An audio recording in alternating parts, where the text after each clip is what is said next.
दुराब जी की डेथ के बाद 1938 में टाटा ग्रुप के चेयरमैन बने फैमिली के यंग मेंबर जे.आर.डी. टाटा।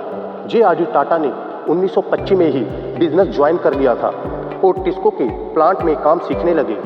वे एविएशन के काम में बहुत इंटरेस्टेड थे, इसलिए 1932 में टाटा एविएशन सर्विस की शुरुआत हुई। ये एयरलाइन पैसेंजर और कार्गो ट्रांसपोर्ट सर्विस प्रोवाइड करने वाली इंडिया की पहली एयरलाइन बनी। इसकी पहली फ्लाइट खुद जे.आर.डी. टाटा ने उड़ाई थी, जिसके बाद वे इंडिया के फर्स्ट कॉमर्शियल पायलट बन गए थे। चेयरमैन बनने के बाद जे.आर.डी. टाटा ने देखा कि इंडिया को सोडा ऐश और कस्टिक ऐश सोडा जैसे एसेंशियल केमिकल बाहर से इंपोर्ट करने पड़ते हैं। ये ऐसे केमिकल थे जो टेक्सटाइल, सॉप, ग्लास और डिटर्जेंट प्रोडक्ट बनाने के लिए काफ़ी इंपॉर्टेंट थे।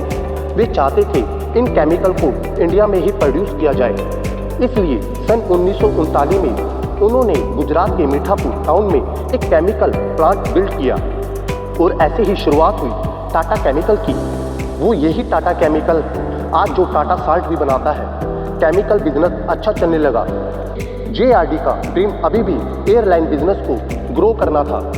वर्ल्ड वॉर 2 के दौरान ब्रिटिश गवर्नमेंट ने सभी प्लेन को सीज कर लिया, जिस कारण टाटा एविएशन सर्विस रातों रात बंद हो गई। जैसे ही वार खत्म हुआ, जे.आर.डी. ने एयरलाइन बिजनेस में वापसी का डिसीजन लिया और इस तरह 1946 में शुरुआत हुई एयर इंडिया की।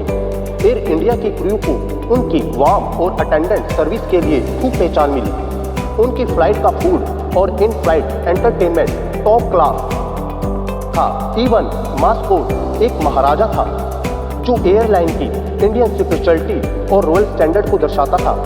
साथ ही साथ एयर इंडिया टाइम शेड्यूल से चलती थी।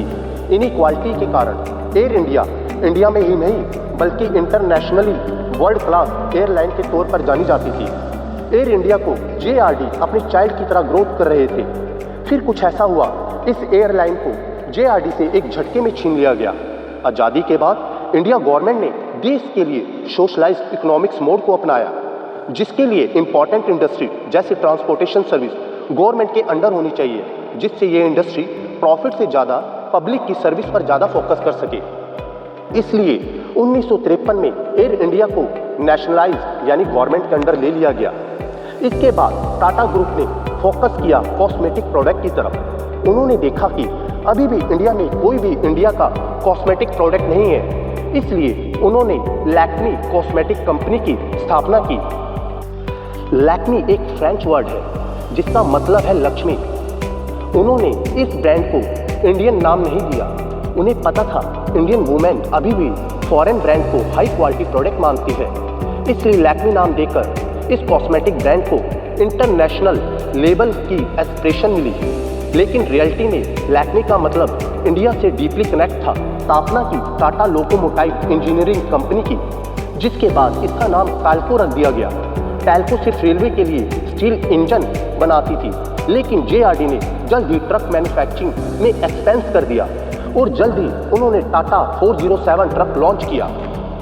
अपने स्लिम और स्ट्रॉन्ग डिज़ाइन के लिए ये ट्रक काफ़ी फेमस हुआ और इंटरनेशनल ब्रांड को पीछे छोड़ते हुए 70% मार्केट के शेयर को कैप्चर कर लिया। इंजन और ट्रक बनाने वाली कंपनी को आज हम टाटा मोटर के नाम से जानते हैं। बिजनेस के अलावा टाटा कंपनी ने इंडिया के नाजुक वक्त में भी सपोर्ट किया।